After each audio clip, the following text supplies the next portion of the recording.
Welcome back. Today we're going to be learning about polyatomic ions, or solubility rules, and standard tips and tricks for AP chemistry so you don't explode like I did. So here we're going to be talking about polyatomic ions. Polyatomic ions are just ions, which is molecules that have a charge that have two or more elements inside of it. One example would be chlorate, which has the chloride atom, Cl, and then three oxygens, so O3, ClO3, that is chlorate. So one standard rule to name these ions is that it's going to have a suffix or a prefix. So let's first learn about our suffixes. Our suffixes, there's two of them that we need to learn at this point in time.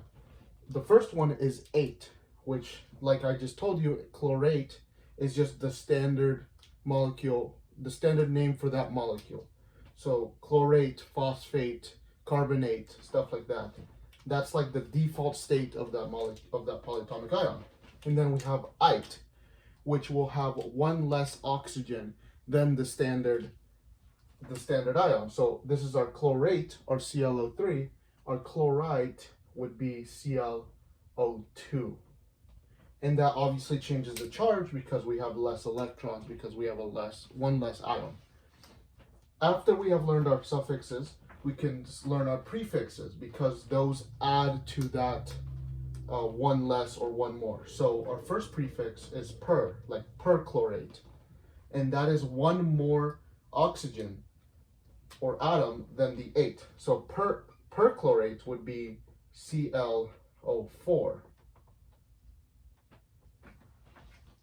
That would be perchlorate. And then our second prefix that we have is hypo, and this means one less than the ite suffix. So if we have hypochlorite, then we would have ClO, because we would have one less than our ite atom, which is ClO2. And that is the standard naming convention for polyatomic ions. And this, if you know these, it makes it a lot easier, because you don't have to memorize 30 polyatomic ions, you just have to memorize like 6 and their variations using the words in the title. So if we flip, we have our polyatomics that we are required to memorize for this class.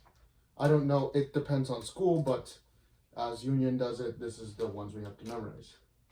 So obviously you can see that they're split into negative and positive, so that's a negative or a positive charge, and then how much charge they actually hold. Only -1 charge, -2 charge, -3 charge. And for positive, we only have to memorize 2, which is a +1 and a +2.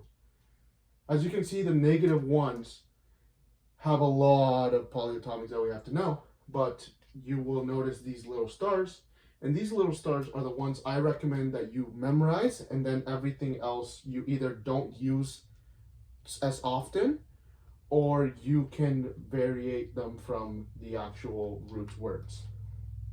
So if we look at our -1s, we have acetate, which is a C2H3O2. You will use this relatively frequently, not that much. I wouldn't bother memorizing it at the beginning. Definitely memorize it in the later stages of the class. Bicarbonate, which I had never seen in the class. Chlorate, which is one of the most common ones, as I just showed you as an example. Cyanide, which is a lot like acetate that you will use later on, but at the beginning you don't need to worry about it. Dihydrogen phosphate, which is this, it's kind of the same as acetate and cyanide, where you don't really need to know it, and if you are using it, they will most likely give you the formula. Now hydrogen carbonate and hydrogen sulfate you should memorize, but as you can see, you can kind of derive them from carbonate and sulfate, and you just add a hydrogen in the front. So you don't need to memorize those, just memorize carbonate and sulfate, which will be later on. Hydroxide, you will be using almost the entire class, especially during the acids and bases parts of the exam. Hypochlorite,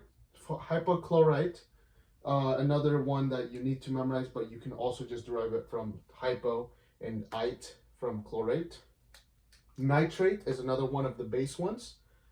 And one way to memorize the charges for these is to know that all nitrates are -1 and most chlorates are -1 as well. All chlorates are -1 actually. And then we have nitrite, which you can derive from nitrate, perchlorate, which you can derive from chlorate, permanganate, which comes up at the very end of the class, and thiocyanate, which I have never ever seen in a test, in a book, in anything. And then we move on to our -2s, which is carbonate, which is another one of the standard polyatomics, which you will need to memorize relatively quickly. Chromate, which you don't really need to know, but it's useful to know it if you can get to memorize it.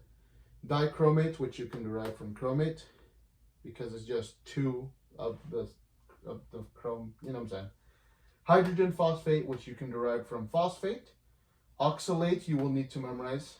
Peroxide, if you've ever seen hydrogen peroxide, it's just the peroxide part of that. It's just O2.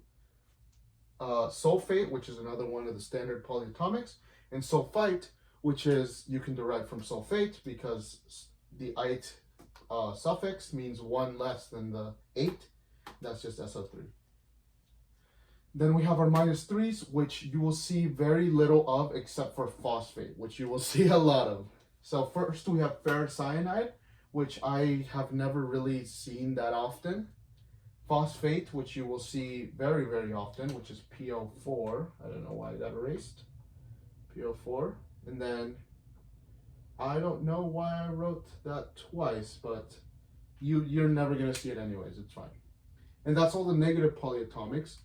I recommend breaking down into groups that you can memorize, like the carbonates and the nitrates, and memorizing the charges from there. You will need to know the charges when you get to oxidation reduction reactions later on. But for now, you just need to memorize the polyatomic. And then we only have 2 positive polyatomics to memorize, which is ammonium and mercury. Mercury being an element, so it's kind of, you don't really need to memorize it. And ammonium, I would say, doesn't come up that often, but since it is the only positive polyatomic you need to memorize, I would do it. And it's just a simple NH4, and it's +1. So yeah, we're good. And that's the list of polyatomics you should memorize. I'm going to bring it closer so you can't see Jack. Okay. I hope you can see that in post. Down below, I will put a PDF of all the polyatomics in the class, and highlighted should be the ones you need to memorize here. Okay, next we're going to be looking at our solubility rules. So our solubility rules are what determine if something can be dissolved in water, which is our most common buffer for polyatomics and such. So we have obviously 2 sections. They are soluble in water. No, they're not soluble, right? So in the ones that are soluble, we have all types of acids. So anything that has a hydrogen ion in front of it will be soluble in water. Next we have chlorates and nitrates, which are obviously anything that has a chlorate polyatomic or a nitrate polyatomic inside of it, right? Next we have acetates, which if you see the list from the polyatomic ions, you will be able to recognize it because it will have the actual polyatomic ion in the compound. Then we have bromides, which is just bromine. Sulfates, we have all the group 1 elements. So in the periodic tables, all the elements in this column all the way to the left are soluble. Iodides, which is just iodine, and then chlorides, which is just chloride,